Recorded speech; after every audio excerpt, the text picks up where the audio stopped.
Cole, we'll start with you on this one. Brian Kelly saying that they want to play Big Ten teams. I have a thought on this big picture, but want to get your immediate reaction. I love it. I love everything about this, and I'm absolutely signing up for it. So let's start off with the fact of why the SEC doesn't play 9 conference games.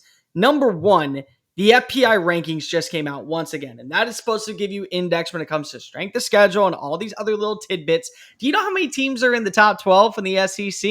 I'll save you the trouble. Literally half. Do you know how many teams are in the top 15? I'll save you the trouble. Literally half. They play a much more rigorous schedule week in and week out to where they don't want to penalize themselves and finish 8-4 when really they're better than most Big 12 teams. They're better than most ACC teams. But they're willing to do that if the media rights contract is willing to also pay for that game. One thing that the SEC has signed up for is to be paid for 8 conference games on national television.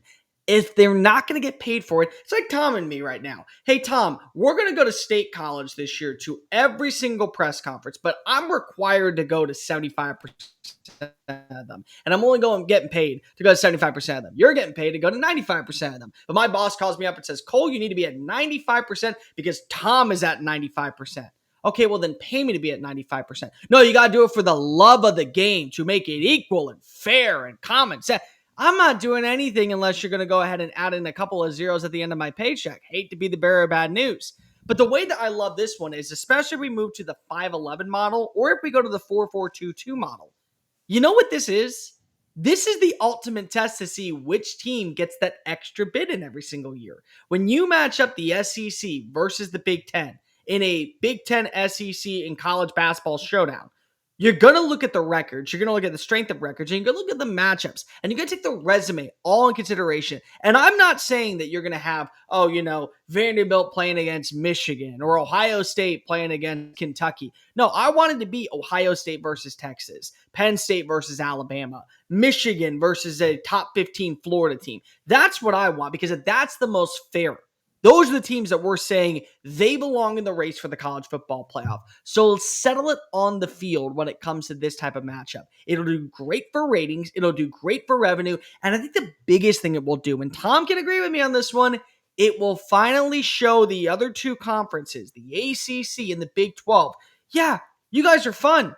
We absolutely think that you are one of the conferences that we're going to turn on our television screens and enjoy on a Saturday night.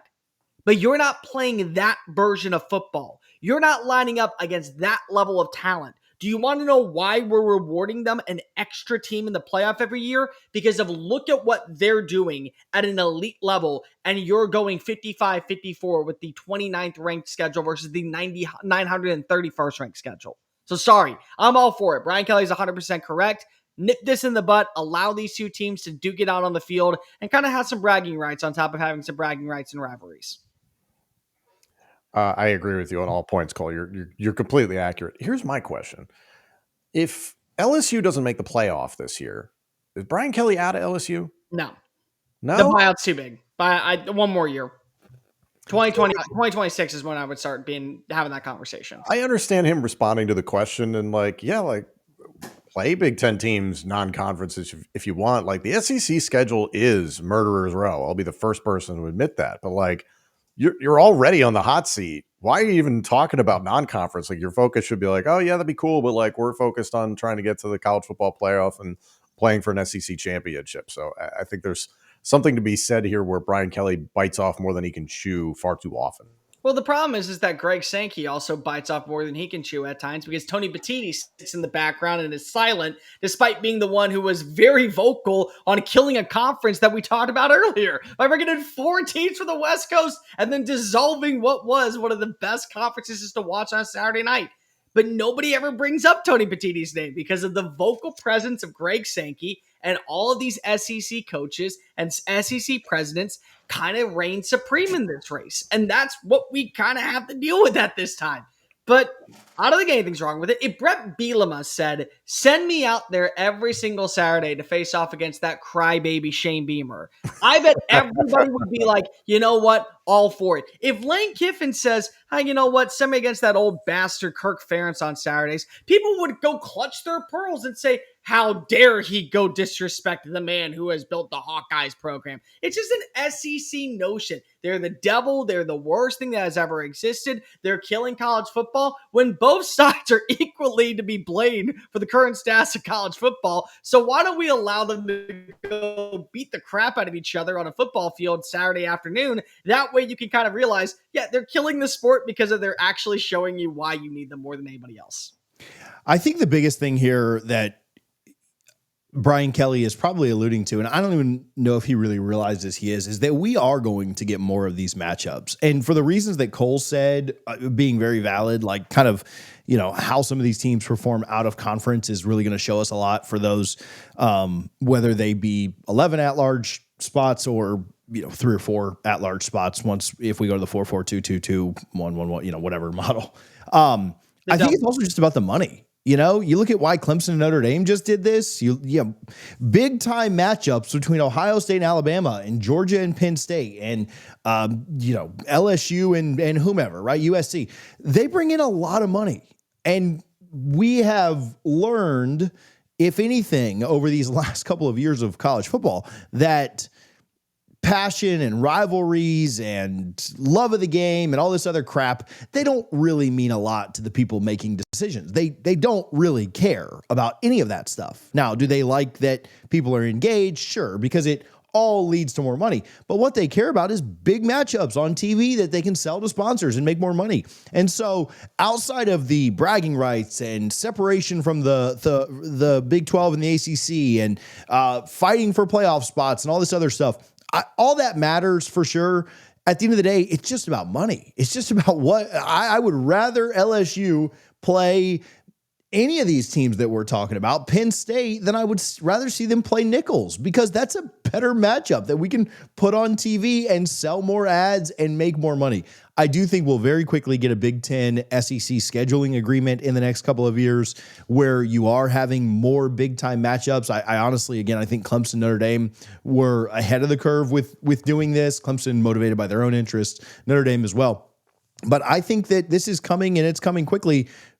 And it all kind of boils down to money, which, again, don't love from a very, macro perspective.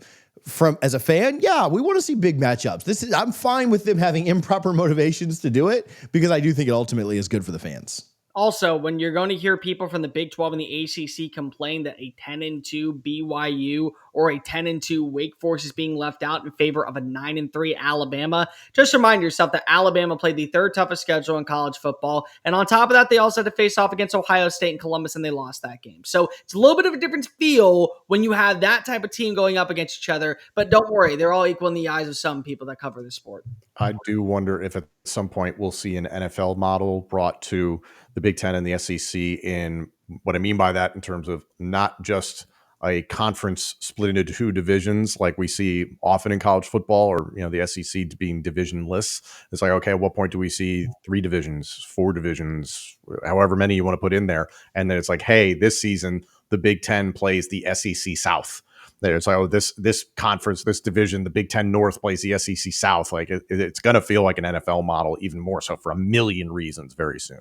Oh, and by the way, if you want to go ahead and argue with me on this Big 12 and ACC, go schedule your own agreement against each other. Play against each other with 16 and 17 teams. And then you get to argue who gets that extra qualifying bid. Because if the SEC and the Big Ten are going to do it, you want to counteract it, schedule Jim Phillips and Brett Yormark in a room and let them kind of duke this out to have the same rivalry happen with the other conferences. What if, that's it. What about this? What if there was a 5th AQ for the SEC and the Big Ten up for grabs every single year, and we just gave it to the team that won the SEC Big Ten Challenge?